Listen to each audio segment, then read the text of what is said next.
Salam jemaat Tuhan yang diberkati oleh Tuhan. Kita akan mendengarkan firman Tuhan. Tapi sebelum kita mendengar firman Tuhan, saya mengajak kita untuk berdoa. Mari kita berdoa. Bapa di sorga, Bapa yang luar biasa, pimpinan hidup kami, juru selamat hidup kami. Kami bersyukur kami masih ada sampai hari ini. Itu semua karena anugerah-Mu Tuhan. Bapa, kami butuh Engkau, kami butuh firman-Mu. Menjadi kekuatan dalam menjalani hari-hari di depan kami. Menjadi pedoman dan pelita bagi kaki kami, bagi perjalanan kami. Karena itu Bapa, mari berfirman bagi kami. Karena kami siap mendengar kebenaran firman-Mu. Di dalam nama Tuhan Yesus Kristus, firman yang hidup, kami berdoa. Amin. Jemaat Tuhan yang diberkati Tuhan, firman Tuhan bagi kita pada hari ini terambil dari kitab 2 Timotius 4 ayat 1 hingga ayat yang ke-5. 2 Timotius 4 ayat yang pertama hingga ayat yang ke-5. Saya akan bacakan bagi kita. Penuhilah panggilan pelayananmu di hadapan Allah dan Kristus Yesus yang akan menghakimi orang yang hidup dan yang mati. Aku berpesan dengan sungguh-sungguh kepadamu demi penyataannya dan demi kerajaannya. Beritakanlah firman, siap sedialah, baik atau tidak baik waktunya. Nyatakanlah apa yang salah, tegurlah dan nasihatilah dengan segala kesabaran dan pengajaran. Karena akan datang waktunya orang tidak dapat lagi menerima ajaran sehat, tetapi mereka akan mengumpulkan guru-guru menurut kehendaknya untuk memuaskan telinganya. Mereka akan memalingkan telinganya dari kebenaran dan membukanya bagi dongeng. Tetapi kuasailah dirimu dalam segala hal. Sabarlah menderita, lakukanlah pekerjaan pemberita Injil, dan tunaikanlah tugas pelayananmu. Bapak, Ibu, dan saudara-saudara yang dikasihi oleh Tuhan Yesus, demikian jawab pembacaan firman Tuhan bagi kita. Yang dikatakan berbahagia ialah kita yang membaca, merenungkannya, dan melakukannya dalam kehidupan kita setiap hari. Haleluya. Saudara-saudara yang dikasihi Tuhan, Kamis kemarin tanggal 26 Mei 2022, kita baru saja memperingati hari kenaikan Tuhan Yesus ke sorga. Untuk apa Tuhan Yesus naik ke sorga? Mungkin lewat khotbah-khotbah sudah disampaikan bahwa Tuhan Yesus pergi ke sorga bukan untuk istirahat, tetapi untuk menyediakan tempat bagi kita. Supaya di mana Tuhan Yesus berada, di situ pun kita, orang-orang yang percaya kepadanya, berada bersama-sama dengan Tuhan Yesus. Lalu pertanyaan bagi kita, setelah Tuhan Yesus naik ke sorga, apa sih tugas dari murid-murid Tuhan Yesus? Apakah karena murid-murid sudah 3,5 tahun melayani bersama dengan Tuhan siang dan malam, sehingga waktunya ketika Tuhan Yesus naik ke sorga sudah tidak ada gurunya, sudah tidak ada lagi Tuhannya, oh boleh santai, tidak ada yang kontrol pelayanannya, tidak ada orang yang ada bersama yang menyuruh mereka untuk melayani, kesempatan bagi mereka untuk istirahat. Atau kadang-kadang ada yang bilang, ya kita sudah 3,5 tahun lah melayani Tuhan, sekarang waktunya untuk istirahat. Begitu.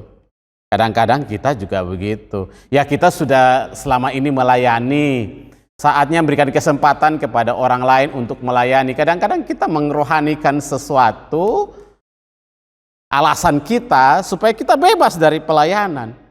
Apakah murid-murid waktu itu juga berkata demikian? Oh, sudah waktunya untuk istirahat, biar berikan kesempatan kepada generasi muda supaya mereka bisa terlibat. Kita yang sudah mulai tua-tua, kita yang sudah beberapa periode melayani Tuhan, boleh santai, boleh istirahat. Tidak begitu, karena pelayanan adalah kehormatan. Kalau kita masih diberikan kesempatan untuk melayani, itu kehormatan. Karena apa? Kita melayani raja di atas segala raja. Mari perhatikan Kisah Para Rasul 1 ayat 8. Dengan tegas Tuhan Yesus berkata, tetapi kamu akan menerima kuasa kalau Roh Kudus turun ke atas kamu, dan kamu akan menjadi saksiku di Yerusalem dan di seluruh Yudea dan Samaria dan sampai ke ujung bumi. Ternyata jelas dari firman ini, Tuhan tidak memberikan kesempatan kepada mereka untuk berleha-leha, santai-santai, karena selama ini sudah melayani Tuhan. Waktunya istirahat. No, tidak ada dalam Alkitab untuk waktu istirahat dalam pelayanan. Karena apa? Tuhan tahu kalau mereka santai dan mereka tidak terus ada dalam pelayanan, akan membuat mereka mulai melupakan kedisiplinan rohani mereka yang tertib melayani. Dan lama-lama mulai santai, dan kesempatan yang bagus bagi iblis untuk mulai menggoda mereka dan menghancurkan iman dan pelayanan yang mereka bangun selama ini. Karena itu Tuhan bilang apa?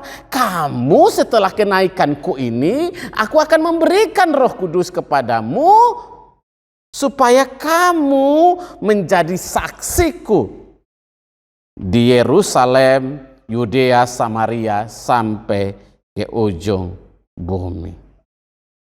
Nah, firman Tuhan ini jelas kalau kita mau baca bahwa Tuhan Yesus menegaskan kembali kepada murid-muridnya bahwa setelah kenaikan Tuhan Yesus, murid-murid diminta untuk fokus melayani Tuhan. Murid-murid diminta untuk fokus menjalankan amanat agung Tuhan Yesus yang tertulis dalam Matius 28 ayat 18 hingga ayat yang ke-20. Kita baca, Yesus mendekati mereka dan berkata, kepadaku telah diberikan segala kuasa di sorga dan di bumi. Karena itu pergilah, jadikanlah semua bangsa muridku, dan baptislah mereka dalam nama Bapa dan Anak dan Roh Kudus. Dan ajarlah mereka melakukan segala sesuatu yang telah kuperintahkan kepadamu, dan ketahuilah, aku menyertai kamu senantiasa sampai kepada akhir zaman. Jadi jelas bagi kita bahwa setiap kali kita memperingati momen kenaikan Tuhan Yesus ke sorga, maka kita yang mengaku diri sebagai anak-anak Tuhan, sebagai murid-murid Tuhan di sepanjang zaman, termasuk kita yang saat ini, maka kita wajib hukumnya untuk memberitakan Injil berapapun harga yang harus kita bayar untuk hal itu. Hanya kadang-kadang kita dan banyak orang percaya menganggap bahwa memberitakan firman Tuhan itu bukan tugas mereka, tapi tugas pendeta, tugas majelis. Melayani itu bagi mereka cuma pilihan alternatif. Kalau punya waktu, kalau punya talenta, kalau ada kesempatan, tidak sibuk, baru pelayanan. Tapi kalau masih ada kesibukan, ya nanti itu kan pilihan kedua. Jika pilihan tersebut yang kita pilih juga sebagai anak-anak Tuhan di zaman sekarang, ini menunjukkan bahwa kita cenderung memposisikan diri dalam sebuah pilihan yang egois, yang hanya mementingkan diri sendiri, dan pelayanan Tuhan hanya sebagai sebuah pilihan second atau tidak terlalu penting. Kalau kita nyaman, kalau kita bisa, kalau kita mau. Artinya bahwa kita memilih posisi aman tanpa mau punya resiko. Daripada jadi pengurus atau majelis saya harus standby 24 jam, mungkin begitu. Mendingan saya ikut terlibat pelayanan, tapi kalau ada waktu jangan saya lah, begitu. Kadang-kadang kan kita berada dalam posisi seperti itu. Nah, hal ini berbanding terbalik dengan Rasul Paulus dalam suratnya kepada Timotius anak rohaninya. Justru Rasul Paulus meminta Timotius untuk melayani dan memberitakan firman Tuhan baik atau tidak baik waktunya. Luar biasa, baik atau tidak baik waktunya ini kan mengandung banyak arti. Bahwa mau tidak punya kesempatan harus bisa meluangkan waktu di tengah-tengah kita, kesibukan kita. Jadi pelayanan itu bagian dari kehidupan. Pelayanan dan kehidupan kita itu seperti koin yang dua sisinya. Satu bekerja untuk diri kita, tapi di sisi lain kita juga harus melayani Tuhan. Baik atau tidak baik waktunya. Ada waktu maupun kadang-kadang harus cari-cari waktu di sela-sela kesibukan kita untuk tetap melayani. Sakit maupun sehat, tetap melayani Tuhan. Susah maupun senang, tetap melayani Tuhan. Tidak ada pilihan lain. Baik atau tidak baik waktu itu kita tidak diberikan pilihan. Berarti melayani itu adalah sebuah kewajiban, sebuah kehormatan. Kalau saudara diundang oleh Presiden Jokowi, pasti saudara sempat-sempatkan datang kan? Apalagi diundang makan siang dengan Jokowi berdua. Saya pikir semua tugas saudara di kantor, saudara akan tinggalkan untuk datang kepada Jokowi. Walaupun hari itu mungkin padat, saudara akan cancelkan banyak kegiatan demi bertemu. Lalu kenapa dengan Tuhan? Tidak bisa. Karena itu Paulus bilang, beritakanlah firman baik atau tidak baik waktunya. Perintah untuk memberitakan firman baik atau tidak baik waktunya bukan hanya diberlakukan bagi Timotius pada zaman itu karena dia adalah anak rohani dari Paulus kemudian diperintahkan seperti itu, tidak, tetapi diberlakukan bagi kita, dan perintah ini masih relevan bagi kita orang Kristen di zaman ini yang mengaku dirinya sebagai murid Kristus, sebagai orang percaya. Karena itu pemberitaan firman Tuhan, memberitakan firman Tuhan, baik atau tidak baik waktunya, itu penting. Bukan hanya sebagai sebuah pilihan. Baik atau tidak baik waktunya menunjukkan bahwa pemberitaan firman Tuhan itu ada dalam posisi atau masa-masa urgent. Masa-masa mendesak. Pada zaman Timotius saja memberitakan firman Tuhan itu sudah dalam masa-masa urgen, masa-masa darurat. Apalagi pada zaman kita saat ini. Saya berpikir bahwa memberitakan firman Tuhan, kabar baik tentang juru selamat dan kematian kebangkitan Kristus, itu adalah sesuatu yang urgen di zaman ini bagi generasi ini, karena kita sedang berjuang merebut generasi ini dari tangan dunia. Karena itu, kenapa urgen? Karena yang pertama, kita semua dipanggil untuk menjadi saksi Kristus untuk memberitakan firman Tuhan. Tadi saya sudah katakan bahwa memberitakan firman Tuhan bukan hanya tugas pendeta, tapi tugas semua orang percaya. Seperti yang tadi saya sudah bacakan dalam Kisah Para Rasul 1 ayat 8 dikatakan, tetapi kamu akan menerima kuasa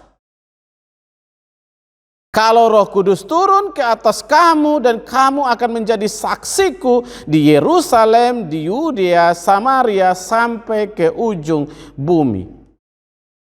Artinya jelas. Tuhan mengatakan bahwa kita akan menjadi saksi.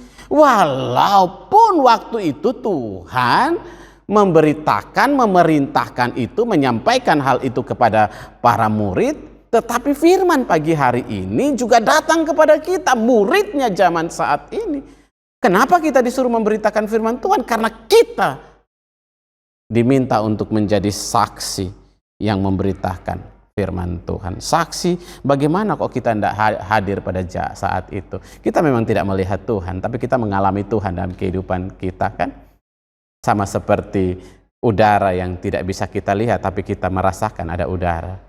Sama juga begitu dengan kita tidak pernah melihat dan menyaksikan bagaimana Kristus mati, disalibkan, tapi kita merasakan, menjadi bagian dalam kematian dan kebangkitan Kristus ketika kita masuk dalam perjamuan. Dan Alkitab mengajarkan kepada kita, kalau kamu murid-muridku, maka kamu harus melakukan apa yang telah kuperintahkan kepada. Jangan kita mengaku sebagai murid Tuhan Yesus, tetapi kita tidak mau melakukan perintah Tuhan. Karena itu jelas Paulus ingin menguatkan Timotius untuk memberitakan firman Tuhan Yesus, baik atau tidak baik waktunya. Paulus mengatakan bahwa Timotius, dengan kata lain, Timotius, kamu adalah saksi Kristus. Karena itu beritakanlah firman Tuhan.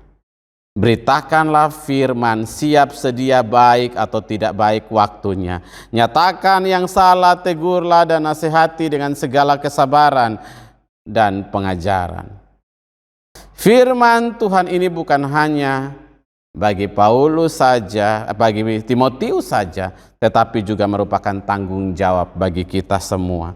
Memberitakan Injil adalah sebuah kewajiban. Bukan hanya kemauan dari Rasul Paulus menitik beratkan pekerjaan ini kepada Timotius, tetapi juga perintah bagi kita semua. Karena itu pergilah, jadikanlah semua bangsa muridku, dan baptislah mereka dalam nama Bapa dan Putra dan Roh Kudus, dan ajarlah mereka melakukan segala sesuatu. Itu tugas kita. Sebagai saksi-saksi, sebagai pemberita-pemberita firman Tuhan, kita harus pergi. Jangan puas ada dalam gereja, jangan puas bisa bergereja. Ada banyak orang-orang, ada banyak jiwa-jiwa tersesat di luar yang membutuhkan berita firman Tuhan, yang membutuhkan rangkulan gereja. Gereja bukan kumpulan orang eksklusif yang hanya diam di dalam gereja. Gereja harus pergi untuk menjadikan semua bangsa muridku. Tugas pemberitaan firman Tuhan ini penting. Karena itu, ya, saya kadang-kadang kemana-mana kalau ketemu orang, pasti tanya bergereja di mana. Ya, kalau belum gereja, pasti saya merasa tidak tenang, kesian ya saya bergereja, orang ini tidak bergereja. Karena itu sedapat mungkin saya pasti akan melayani. Akan berusaha untuk melayani. Kalian berapa orang, coba kumpul, kita persekutuan. Karena memberitakan firman Tuhan itu walaupun capek tapi menyenangkan. Karena apa? Kita menjalankan tugas dari Raja yang luar biasa, yaitu Yesus Kristus. Saya bangga menjadi hambanya yang terus melanjutkan visi Allah, walaupun saya tidak sempurna dalam menjalankan tugas panggilan untuk memberitakan firman Tuhan, tapi minimal kita mau melakukannya bagi kemuliaan Tuhan. Karena apa? Kita adalah saksi Kristus. Yang kedua, kenapa kita harus memberitakan firman Tuhan, baik atau tidak baik waktunya? Setelah kita mengikuti peristiwa kenaikan Tuhan Yesus itu, mengingatkan kita kembali bahwa memberitakan firman Tuhan itu urgent, karena kita sedang berpacu dengan waktu dan perkembangan teknologi. Mari perhatikan ayat yang ketiga dan 4. Rasul Paulus dengan tegas berkata, 2 Timotius 3 dan 4 ayat 3 dan 4, karena akan datang waktunya orang tidak dapat lagi menerima ajaran sehat, tetapi mereka akan mengumpulkan guru-guru menurut kehendaknya untuk memuaskan keinginan telinganya. Mereka akan memalingkan telinganya dari kebenaran dan membukanya bagi dongeng. Artinya bahwa pemberitaan firman Tuhan di situasi ini penting. Kalau di zaman Timotius dan Rasul Paulus saja sudah urgent, apalagi di zaman kita. Penting memberitakan firman Tuhan, karena apa? Banyak orang yang tidak lagi mendengar dan menerima ajaran sehat pada saat ini. Banyak orang yang sudah mulai jauh dari ajaran sehat. Banyak orang di luar sana, termasuk orang Kristen akhir-akhir ini, tidak punya lagi waktu untuk membaca Alkitab. Padahal mereka punya banyak waktu kadang-kadang di rumah. Mereka lebih memberikan waktu mereka untuk Facebook, WA, Instagram berjam-jam daripada membaca firman Tuhan. Karena itu penting ya, firman Tuhan juga perlu di-download di Alkitab, taruh di handphone, itu penting. Karena kadang-kadang orang banyak alasan, aduh lupa bawa Alkitab, aduh tidak punya Alkitab, kan begitu. Tapi kalau sudah ada kan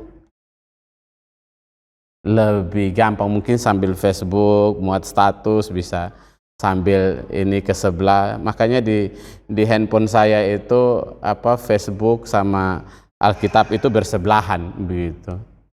Ya perlu baca Alkitab. Karena orang sekarang sudah mulai tidak memberikan telinga bagi pengajaran yang sehat lagi. Kita bisa lihat orang kadang-kadang gampang mengantuk di gereja kalau khotbahnya panjang, apalagi khotbahnya menurut mereka tidak sesuai dengan kebutuhan mereka, sudah mulai mengantuk. Dan banyak lagi kalau saudara lihat di Facebook, banyak orang yang muat status Facebook itu bertepatan dengan jam firman Tuhan. Berarti dia lagi dengar firman Tuhan tapi dia lagi muat status Facebook. Kan begitu. Artinya bahwa orang sudah waktunya, ini waktu urgen, harus beritakan firman Tuhan. Berikut juga orang mulai mengumpulkan guru-guru palsu untuk hanya memuaskan telinganya. Orang lebih senang dengar ajaran-ajaran palsu. Banyak sekali sekarang gereja-gereja yang sesat mulai muncul, termasuk di Denpasar. Ada yang menyebut dirinya gereja akhir zaman dan bla bla bla. Banyak sekali. Kami di MPUK beberapa kali rapat hanya untuk menyeleksi kira-kira ini pengajarannya bagaimana. Makanya wajib memasukkan anggaran dasar, anggaran tata gerejanya supaya dilihat, karena makin banyak sekarang orang mulai mendengar pengajaran-pengajaran palsu. Banyak guru-guru palsu sudah mulai menyebar di mana-mana. Karena itu waktunya urgen untuk memberitakan firman Tuhan yang benar, supaya orang memahami pengajaran yang sehat. Jemaat perlu mendengar pengajaran-pengajaran sehat.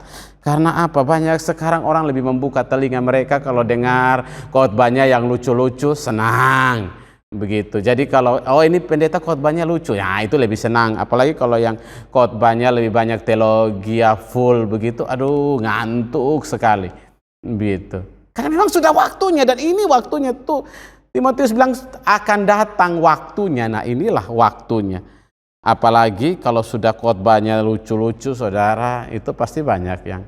Tapi kalau yang khotbah menasihati, menegur, mengoreksi dosa, pasti banyak yang tersinggung dan memilih untuk keluar dari gereja, kemudian cari gereja lain-lain. Lama-lama dia menjadi pengembara gereja, keliling-keliling gereja hanya untuk mencari firman yang sesuai dengan keinginan hatinya. Yang berikut, karena saat ini banyak orang mulai memalingkan telinganya dari kebenaran dan membukakan telinganya bagi dongeng-dongeng dan berita-berita palsu. Akan datang waktunya banyak orang Kristen yang tubuhnya di gereja tetapi hatinya di tempat lain, sehingga iman mereka tidak bertumbuh. Banyak sekali datang ke gereja hanya untuk selfie, foto, kemudian muat di Facebook, katanya lapor kalau dia gereja. Minimal dia masih hidup, masih gereja, tapi pulang tidak dapat apa-apa. Karena apa? Datang ke gereja hanya untuk sosial media, bukan untuk imannya dibangun. Nah ini yang repot. Dan waktunya sekarang saya berpikir, kenapa ya dulu kok Rasul Paulus bilang akan datang waktunya. Nah kalau pada zaman Timotius saja sudah begitu, lalu zaman kita sekarang bagaimana? Nah orang yang tidak membukakan hati mereka untuk firman Tuhan masuk, bertumbuh dalam hidupnya, mereka tidak akan bertumbuh. Sehingga ketika ada masalah, mereka lebih banyak lari ke dunia untuk menyelesaikan masalah mereka. Lari ke dukun, balian, ini banyak. Saya pernah menegur jemaat, begitu anaknya sakit, panggil balian, disumbur pakai apa, tidak sembuh-sembuh juga, begitu. Ya saya tegur. Dan akhirnya kita ke sana berdoa, kemudian suruh ke dokter, ternyata ada masalah kesehatan yang harus dibereskan. Ditindaklanjuti oleh dokter dan akhirnya sembuh. Tapi sudah bilang ada orang yang santet lah, ada orang yang apa. Karena apa? Tidak bertumbuh imannya. Dan ini waktunya, orang sudah tidak lagi memberikan waktu. Hanya badannya aja di gereja, tetapi hati jiwanya sudah tidak ada di gereja. Karena itu penting sekali kita untuk mendengar firman Tuhan yang benar, mendengar firman yang sehat untuk kebutuhan kesehatan iman kita. Kita makan saja dokter menyampaikan kepada kita, menganjurkan supaya makanlah makanan yang sehat untuk pertumbuhan fisik kita. Lalu untuk pertumbuhan iman kita, kita juga harus mendengar firman Tuhan yang baik, yang benar, sehingga iman kita juga bertumbuh. Terlebih generasi-generasi zaman sekarang yang disebut dengan generasi milenial, yang kadang-kadang merasa membawa Alkitab itu sudah tidak zaman. Ya kalau masih ada Alkitab di handphone, kalau tidak pernah ibadah di rumah, lalu apa jadinya generasi gereja ke depan? Karena itu, pemberitaan firman Tuhan adalah sesuatu yang urgent. Dinasehati setiap hari di rumah saja kadang-kadang masih jatuh. Apalagi saya mengalami sendiri dalam kehidupan keluarga kami. Karena apa? Kalau kita kuat, keluarga kita belum tentu kuat. Karena itu ketika kita fokus melayani Tuhan, iblis dengan berbagai macam cara untuk menghancurkan kita. Karena itu penting bagi kita untuk mendengarkan firman Tuhan. Yang terakhir, sebagai pemberitaan Injil kita harus kuasai diri dan siap menderita. Ayat yang ke-5, tetapi kuasailah dirimu dalam segala hal, sabarlah menderita, lakukanlah pekerjaan pemberita Injil, dan tunaikanlah tugas pelayananmu. Pemberita Injil ibarat seperti seorang penabur. Kita tidak tahu mana setiap taburan yang kita taburkan dia akan tumbuh dan menghasilkan buah. Kita tidak tahu. Pengkhotbah 11 ayat 6 mengatakan bahwa taburlah benihmu pagi-pagi hari, dan janganlah memberi istirahat kepada tanganmu pada petang hari, karena engkau tidak mengetahui apakah ini atau itu yang akan berhasil atau kedua-duanya sama baik. Ingat bahwa kita, pemberita Injil, kita yang menyampaikan firman Tuhan, kerjalah terus dan janganlah istirahat, karena kita sedang bekerja dan berburu berpacu dengan dunia yang juga setiap hari dengan intensisnya terus menyebarkan ajaran-ajaran jahat, kuasa-kuasa kegelapan. Ada banyak pornografi, porno aksi yang setiap hari begitu banyak berseliweran dalam media sosial. Kita sedang berpacu dengan itu. Karena itu terus saja bekerja. Karena kita tidak tahu mana yang akan menerima dan mana yang akan bertumbuh. Kita juga bisa melihat respon dari masing-masing orang. Ada yang gampang menerima dan berubah karena di hatinya dibuka dan Roh Kudus menjamah hatinya. Tapi banyak orang juga yang terang-terangan melawan dan menolak pemberitaan firman Tuhan. Tapi teruslah bekerja dan teruslah memberitakan Injil. Karena itu Rasul Paulus bilang, siap sedialah setiap waktu, rajin dan terus bekerja selagi masih ada kesempatan. Paulus menjadikan dirinya menjadi contoh bagi Timotius. Janganlah seorang pun menganggap engkau muda, atau jangan seorang pun menganggap engkau rendah karena engkau muda, tapi jadilah teladan. Nah, karena itu penting memberitakan Injil juga, memberitakan firman Tuhan juga harus mengawasi dirimu sendiri, kuasai dirimu sendiri. Artinya dimanapun kita menjalankan tugas pemberitaan firman Tuhan, kita harus tetap menjaga diri, menjaga kekudusan, menjaga pengajaran, menjaga kehidupan kita supaya kita bisa tetap setia melayani Tuhan. Jangan kita menyampaikan firman Tuhan, kita sendiri menjadi batu sandungan bagi orang lain.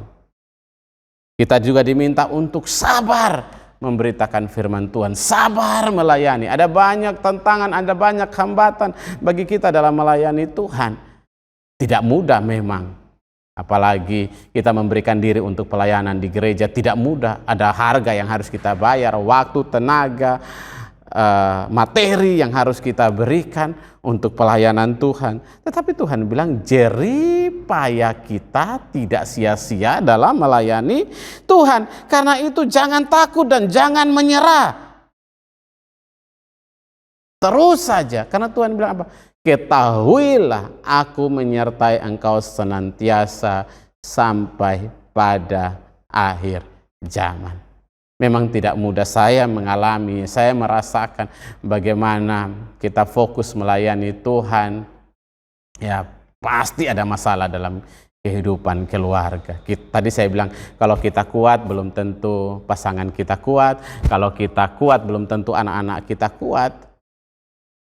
Itu kadang-kadang menjadi sasaran empuk bagi iblis untuk menghancurkan pelayanan yang Tuhan percayakan kepada kita. Tapi harus terus setia, jangan pernah menyerah. Ketika kita sampai pada titik di mana kadang-kadang kita merasa bahwa kita capek, tidak merasa perubahan dalam hidup kita, kok seperti itu saja pelayanan kita, berputar di situ saja, dan akhirnya merasa seperti kok stagnan pelayanan kita, kok begitu-begitu saja, ya.